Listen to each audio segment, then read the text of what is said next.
লাস্টের একেবারে আমরা সন্তুষ্ট হয়ে গেছি ভাই। দেখ অফারিং ভালো লাগছে, তারা অফারিং এ রান আসছে বিদায় দেয় ওয়ান রাউন্ডে, আমাদের অনেকগুলো রান আসছে শেষে দিই। বিপিএল এর সবচেয়ে হট ফেভারিট টিমকে আমরা হারিয়েছি, কিন্তু এর মতো একটা টিমটা হারাইছে মানে আমরা চ্যাম্পিয়ন। ইনশাআল্লাহ আজকে থেকে আমরা ম্যাচ জয় করলাম। নিজের টিম জিতা স্টেডিয়ামে বসে ইচ্ছে আনন্দ, আর আমি কিছু মনে করি না ভাই। সুজন ভাই হিস্টোরি খুবই খারাপ, উনি কোচ হিসাবে 6 ম্যাচ টানা হারার পরে আমরা আত্মবিশ্বাস হারাই নাই। অনেক জল্পনা কল্পনা পর আমরা এসে অনেক শারীরিকভাবে কষ্ট করে আমরা আজকে জয় পেয়েছি। সবচেয়ে বিগ প্রবলেম যেটা সেটা হচ্ছে আমাদের কোচ।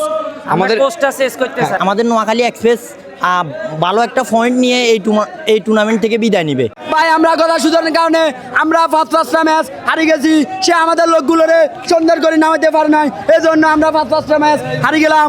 ইনশাআল্লাহ আজকে থেকে আমরা ম্যাচ জয় করলাম, ইনশাআল্লাহ আমরা ম্যাচ জিতবো।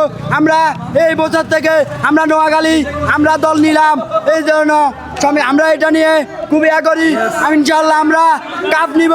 6 ম্যাচ টানা হারার পরে আমরা আত্মবিশ্বাস হারাই নাই যে আমরা একটা ম্যাচ হলেও জিতবো, সেই আশাতে আমরা এসেছি আমরা এবং সফল হয়েছি ইনশাআল্লাহ। আমরা চাই সবাই আমাদের জন্য দোয়া করবেন এবং সামনের ম্যাচগুলো যেন আমরা ভালো করতে পারি। ভাই অবিশ্বাস্য হার ভাই, কালকে দীর্ঘ প্রায় 17 ঘন্টা জার্নির পর ভাই 5 ঘন্টা জ্যামেছিলাম ব্রাহ্মণবাড়ি, অনেক জল্পনা কল্পনা পর আমরা এসে অনেক শারীরিকভাবে কষ্ট করে আমরা আজকে জয় পেয়েছি।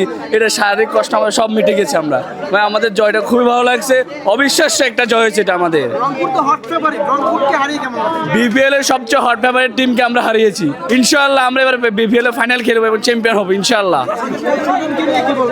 ভাই সুজন ভাই হিস্টোরি খুবই খারাপ, উনি কোচ হিসাবে 2024 সালে উনি 12টা ম্যাচ ঢাকা দিয়ে খেলছে, একটা ম্যাচ উইন করছে শুধু আমার জানা মতে।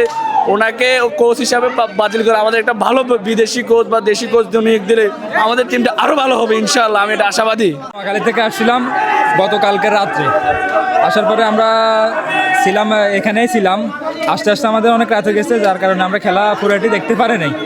আজকেও পারি নাই কারণ আমরা জ্যামের মধ্যে আটকে গেছি এলাম। এখন আমরা নোয়াখালীর খেলা শুধুমাত্র বোলিংটা দেখছিলাম আর কি, এবং বোলিংটা দেখে আলহামদুলিল্লাহ আমরা অনেক সন্তুষ্ট আছে। একেবারে আমাদেরকে পোষাই দিছে ভাই, আমাদের যত কষ্ট আমাদের যত পরিশ্রম হয়েছে আমরা আলহামদুলিল্লাহ লাস্টের একেবারে আমরা সন্তুষ্ট হয়ে গেছি ভাই। অনুভূতি ভাই অন্যরকম ভাই, বলার মতো নয় ভাই, কি বলবো ভাই। রংপুরের মতো একটা স্ট্রং টিমকে হারাইছে, যেটা হয়তো বা এমন হতে পারে এটা এবার চ্যাম্পিয়ন হতে পারে, এমন হতে পারে, কিন্তু এর মতো একটা টিমটা হারাইছে মানে আমরা চ্যাম্পিয়ন। আমরা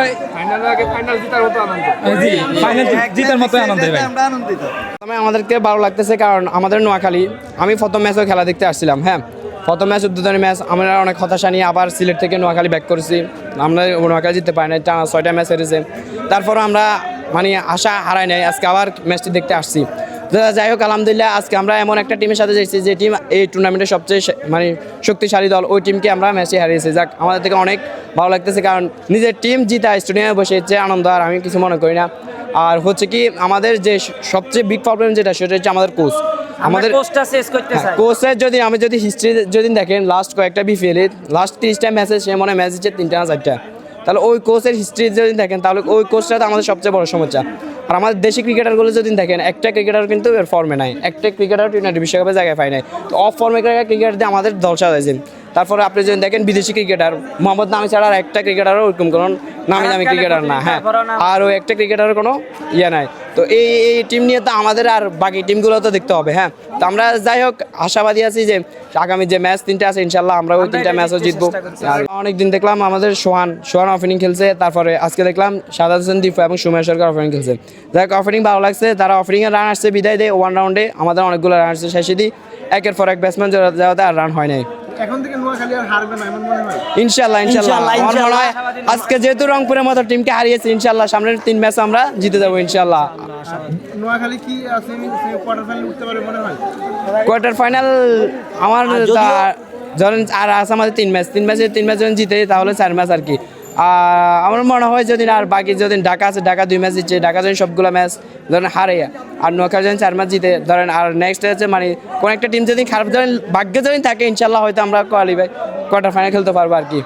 নোয়াখালী এক্সপ্রেস যদিও সেমিফাইনাল নাও যেতে পারে, আমি তার মধ্যে আশা করি যে আমাদের নোয়াখালী এক্সপ্রেস ভালো একটা পয়েন্ট নিয়ে এই টুর্নামেন্ট থেকে বিদায় নিবে।